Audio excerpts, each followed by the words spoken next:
नमस्ते बच्चों। आज मैं आप लोगों को क्षितिज भाग 1 क्लास 9 का पाठ मेरे बचपन के दिन का मैं प्रश्नोत्तर पढ़ाने जा रही हूँ।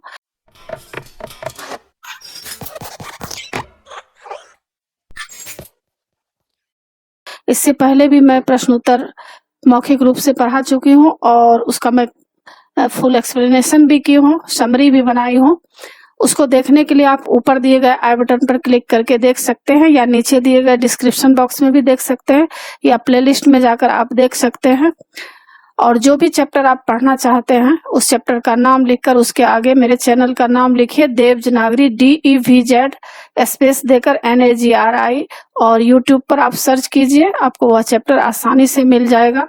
और बच्चों, मैं अभी आप लोगों को मेरे बचपन के दिन का प्रश्न उत्तर पढ़ाने जा रही हूँ। पहला प्रश्न है, मैं उत्पन्न हुई तो मेरी बड़ी खातिर हुई और मुझे वह सब नहीं सहना पड़ा जो अन्य लड़कियों को सहना पड़ता है। इस कथन के आलोक में आप यह पता लगाइए कि क का उस समय लड़कियों की दशा कैसी थी। ख का लड़कियों के जन्म के संबंध में आज कैसी परिस्थितियां हैं। तो क का उत्तर, उस समय अर्थात सन 1900 के आसपास भारत में लड़कियों की दशा अच्छी नहीं थी। प्रायः उन्हें जन्म देते ही मार दिया जाता था, उन्हें बोझ समझा जाता था। यदि उनका जन्म हो जाता था तो पूरे घर में मातम छा जाता था। महादेवी वर्मा अपने एक संस्मरण में लिखती है कि बैंड वाले नौकर चाकर सब लड़का होने की प्रतीक्षा में खुश बैठे रहते थे।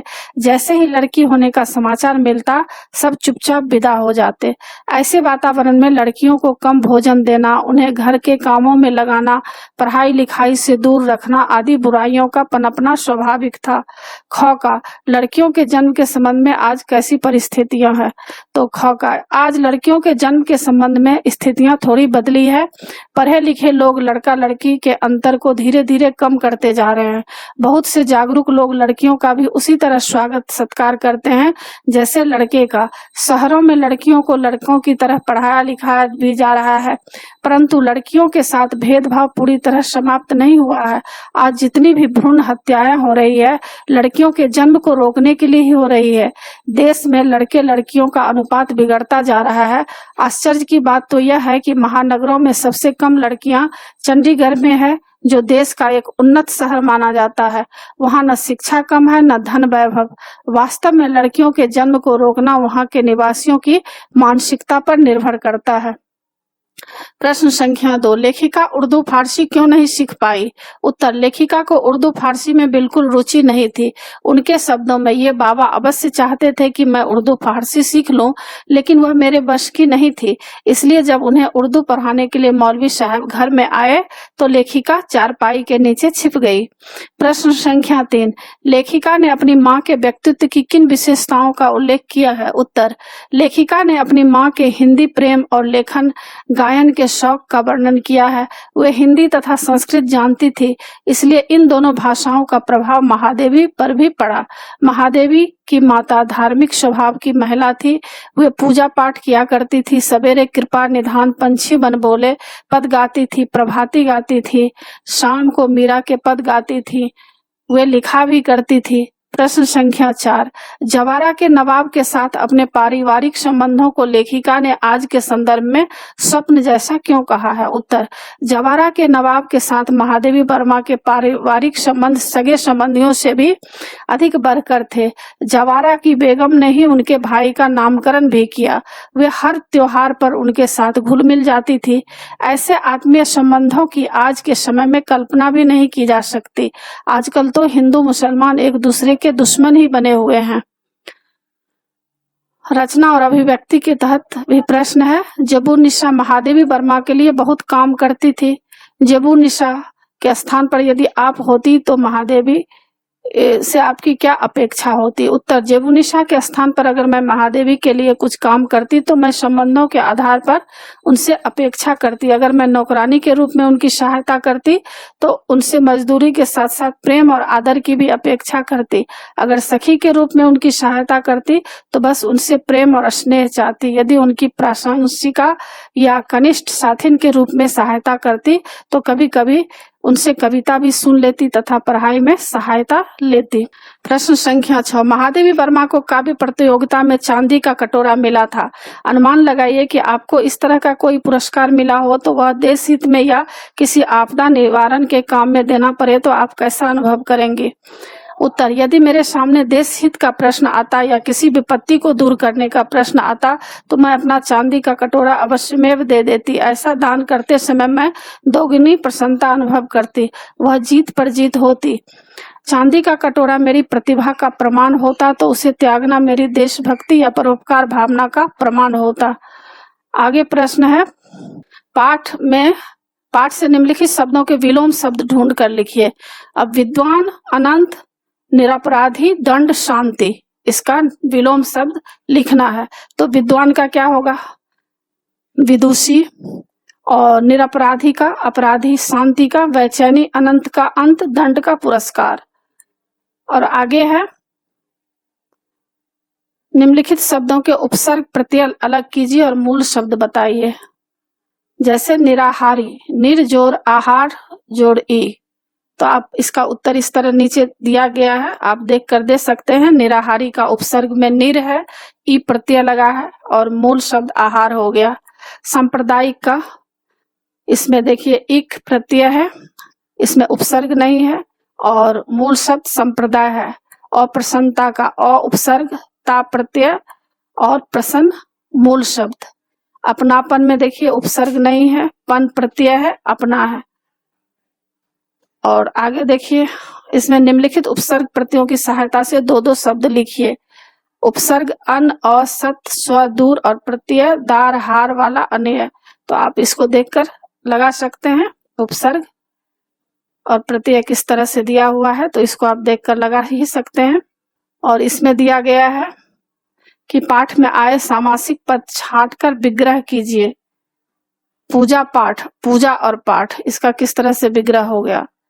समस्त शब्द विग्रह और समास का नाम। परम धाम, परम धाम है जो, यह बहुब्रीहि समास है। कुल देवी, कुल की देवी, तत्पुरुष समास है। पहले पहल, सबसे पहले, अव्ययी भाव है। पंचतंत्र, पंचतंत्रों का समाहार। द्विगु है। तो इस तरह से नीचे जो दिया गया है उसको आप अच्छी तरह से एग्जाम के लिए तैयार कर लीजिए। और अन्य महत्वपूर्ण प्रश्न है, प्रश्न संख्या 1 है, महादेवी के परिवार में कन्याओं के साथ कैसा व्यवहार होता था। उत्तर, महादेवी के बाबा और माता पिता कन्याओं के साथ बहुत अच्छा व्यवहार करते थे। बाबा ने तो कुल देवी दुर्गा की आराधना करके महादेवी को मांगा था। माता पिता ने भी महादेवी को खूब पढ़ाया लिखाया, संस्कार दिए, परंतु उनके पुरखों का कन्याओं के साथ व्यवहार ठीक नहीं था। पिछले 200 वर्षों से उनके कुल में यह कुपरंपरा थी कि कन्या को जन्म लेते ही मार दिया जाता था। प्रश्न संख्या 2, महादेवी वर्मा के अध्ययन संबंधी रुचियों पर प्रकाश डालिए। उत्तर, महादेवी वर्मा बचपन से ही हिंदी संस्कृत के प्रति रुचि रखती थी। उन्होंने पंचतंत्र की कहानियां पढ़ डाली। उनके बाबा उन्हें उर्दू फारसी पढ़ाना चाहते थे, परंतु महादेवी को उनमें रुचि नहीं थी, इसलिए वह मौलवी जी के आने पर छिप जाया करती थी। मिशन स्कूल की प्रार्थना तथा वहां का वातावरण भी उन्हें रास नहीं आया। प्रश्न संख्या 3, सुभद्रा कुमारी चौहान ने महादेवी वर्मा की प्रतिभा को निखारने में किस प्रकार योगदान दिया। उत्तर, सुभद्रा कुमारी चौहान अपने समय की प्रसिद्ध कवित्री थी।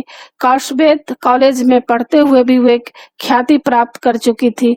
जब उन्हें पता चला कि महादेवी वर्मा कविता लिखती हैं तो वह उनके पास पहुंची। महादेवी ने संकोचवश इनकार किया, परंतु सुभद्रा कुमारी चौहान ने उनकी सारी कॉपियां छान मारी। आखिरकार उन्हें महादेवी की कविताएं मिल गई। तब वे उनका हाथ पकड़कर सारे छात्रावास में घूम गई। उन्होंने सबको बताया कि महादेवी कविताएं लिखती है। इस प्रकार उन्होंने महादेवी को प्रोत्साहन दिया। वे इकट्ठे तुकबंदी करने लगी। स्त्री दर्पण नामक पत्रिका में कविताएं भेजने लगी। कवि सम्मेलन में भी कविताएं सुनाने लगी। प्रश्न संख्या 4, स्वतंत्रता आंदोलन में कवि सम्मेलनों का क्या योगदान था? उत्तर, 1917 ईस्वी के आसपास भारत में स्वतंत्रता आंदोलन चल रहा था। कांग्रेस सारे देश को एकता के सूत्र में बांधने के लिए हिंदी भाषा का प्रचार प्रसार कर रही थी। इसी सिलसिले में हिंदी के कवि सम्मेलन आयोजित किए जाते थे। हरिऔध, श्रीधर पाठक, रत्नाकर जैसे राष्ट्रीय कवि इन सम्मेलनों की शोभा बढ़ाते थे। इन्हीं के प्रयासों से देश में हिंदी भाषा और स्वदेश के प्रति प्रेम जागा। प्रश्न संख्या 5, महादेवी किस सपने के पूरा होने पर भारत की दशा बदलने की बात कहती है? उत्तर, महादेवी हिंदू मुस्लिम एकता का सपना पूरा होने की बात करती है। न केवल हिंदू मुसलमान बल्कि वे किसी भी प्रकार के भेदभाव से रहित जीवन जीना चाहती है। उनका विश्वास है कि यदि ऐसा हो जाए तो भारत का नक्शा बदल सकता है। भारत हर दृष्टि से उन्नत, शांत और समृद्ध देश बन सकता है। अब सीबीएसई द्वारा जारी प्रश्न पत्रों के उत्तर हैं। महादेवी जी अपना कटोरा खोकर भी प्रसन्न क्यों थी? उत्तर, महादेवी को इनाम में मिला कटोरा गांधी जी ने ले लिया। यद्यपि वह गौरवशाली कटोरा महादेवी के हाथों से चला गया, किंतु वह देश हित में काम आ गया। इस कारण महादेवी जी प्रसन्न थी। प्रश्न संख्या 7, महादेवी वर्मा ने किस इच्छा से गांधी जी को अपना कटोरा दिखाया? पाठ के आधार पर लिखिए। उत्तर, महादेवी वर्मा ने प्रशंसा पाने की इच्छा से गांधी जी को कटोरा दिखाया था। प्रश्न संख्या 8, महादेवी वर्मा ने छात्रावास में जिस बहुभाषी परिवेश की चर्चा की है उसे अपने शब्दों में लिखिए। उत्तर, महादेवी वर्मा जिस छात्रावास में रहती थी उसमें भिन्न भिन्न भाषा बोलने वाली कन्याएं रहती थी। कोई छात्रा मराठी बोलती थी, कोई अवधी तो कोई बुंदेली। सबकी सबसे प्रेम रहती थी। उसमें किसी प्रकार का मनमुटाव नहीं था। प्रश्न संख्या 9, प्रोफेसर मनमोहन वर्मा कौन थे? उनका यह नाम किसने रखा? उत्तर, प्रोफेसर मनमोहन वर्मा महादेवी वर्मा के छोटे भाई थे। उनका नाम जवारा की बेगम ने बड़े शौक से रखा था। प्रश्न संख्या 10, सन 1917 में हिंदी की क्या स्थिति थी? पाठ के आधार पर लिखिए। उत्तर, सन 1917 में हिंदी के प्रचार प्रसार का युग था। उन्हीं दिनों देशभक्ति जगाने के लिए हिंदी के कवि सम्मेलन होने लगे थे। इसमें हरिऔध, श्रीधर पाठक और रत्नाकर जी जैसे महान कवि भाग लेते थे। प्रश्न संख्या 11, बेगम साहिबा के मन में हिंदू मुसलमान का भेद नहीं था, कैसे? पाठ के आधार पर बताइए। उत्तर, बेगम साहिबा के मन में हिंदू मुसलमान का भेद नहीं था, इसलिए वह जानबूझकर महादेवी वर्मा के घर सदस्यों के साथ रिश्ता जोड़ती थी। वे राखी के दिन अपने पुत्र को महादेवी से राखी बंधवाती थी और मुहर्रम पर महादेवी के परिवार वालों को सम्मिलित करती थी। उसने महादेवी के छोटे भाई का नामकरण भी खुद किया और उसकी ताई बनकर सारी रीतियां पूरी की। प्रश्न संख्या 12, हमारे समाज में महादेवी वर्मा के बचपन और वर्तमान स्थिति में क्या परिवर्तन आ चुका है? उत्तर, आज हमारा समाज हिंदू मुसलमान के भेद को लेकर पूरी तरह बंट चुका है। अब पहले जैसा आपसी प्यार नहीं रहा।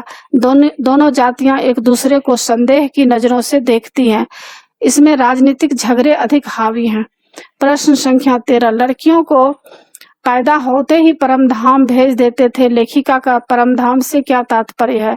उत्तर, यमलोक या मृत्युलोक। प्रश्न संख्या 14, महादेवी का कटोरा बापू के पास चले जाने पर सुभद्रा कुमारी चौहान ने क्या प्रतिक्रिया की? उत्तर, सुभद्रा कुमारी चौहान ने महादेवी को चिढ़ाते हुए कहा, और दिखाओ अपना कटोरा। परंतु इस प्रतिक्रिया के पीछे कटुता नहीं थी, प्रशंसा ही थी।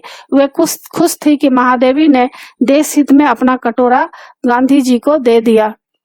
तो इसी के साथ बच्चों पाठ की समाप्ति होती है।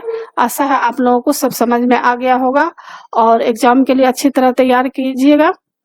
और आप मेरे चैनल देवजनागरी को जरूर सब्सक्राइब कीजिए और सब्सक्राइब के बगल में जो बेल आइकन बटन है उसे जरूर क्लिक कीजिएगा और लाइक जरूर कीजिएगा, शेयर कीजिएगा और कमेंट्स कीजिएगा कि आपको यह पाठ कैसा लगा।